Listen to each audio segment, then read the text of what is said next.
Digamos que nós temos uma assinatura em documentos normais. Antigamente em cheque, já ninguém faz cheques, não? Em uma época, cartas, cheques, documentos, ainda temos cartórios.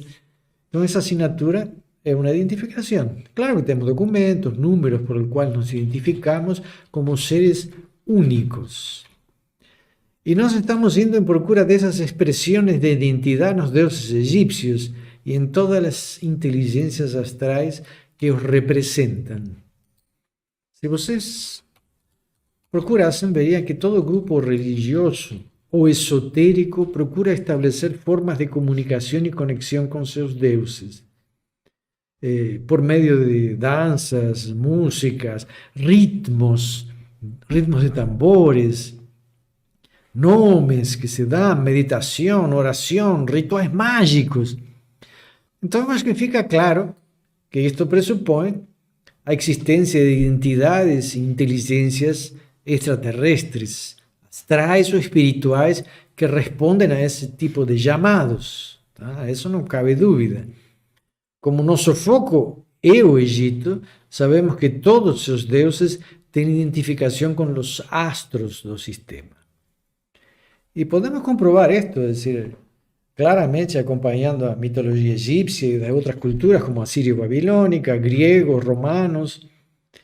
Temos o exemplo de Tot, que se corresponde com o Hermes griego e o Mercúrio romano unido ao planeta Mercúrio, que num plano místico é o mensageiro dos deuses, pelo simples fato de que está perto do Sol, não? É decir, essa seria a interpretação básica e é extremamente rápido.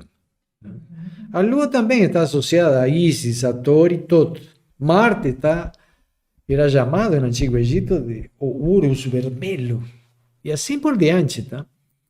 Então, quando percebemos isto e começamos a entender que para os antigos egípcios os planetas faziam parte de um sistema que se conectava com o microcosmos humano e o astral, vamos seguir ampliando isso e vemos algo semelhante nos templos e as pirâmides, onde as construções seriam representadas de constelações, que a maioria das vezes, todos vocês já sabem disso, não? As pirâmides e a constelação de Orião.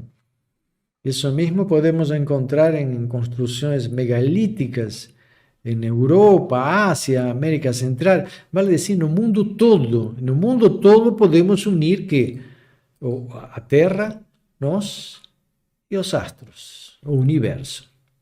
Essa era uma concepção da mente universal que todas as culturas antigas tinham.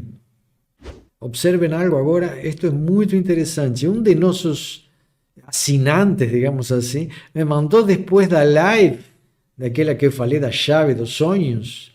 Nessa live ensinei uma meditação onde temos o símbolo que representa uma chave de conexão com a consciência do Deus Ra. Para os que não participaram, podem pegar o link posteriormente, mas para os que nos seguem, falamos de uma chave que conecta a mente humana com a consciência astral de Ra. Nessa live ensinei uma meditação e dei também uma chave para se ligar ao Deus Ra, da mesma forma que faziam os antigos sacerdotes do templo de Ra, em lugares sagrados do templo, com as medidas de 7 por 7 metros, unindo a mente com a palavra e a chave da conexão. Agora observem o que me mandou este assinante de Peru. Ele tinha peregrinado na região de Ayumarca, tá? Próximo ao lago Titicaca, onde existe uma grande forma esculpida numa montanha também chamada de que do Portão dos Deuses, coisa que eu nunca tinha ouvido falar, tá? Medindo exatamente 7 por 7. E possuindo na parte inferior o mesmo símbolo que definimos como a chave para se conectar com Ra e com os deuses, como falam as lendas locais dessa porta dos deuses.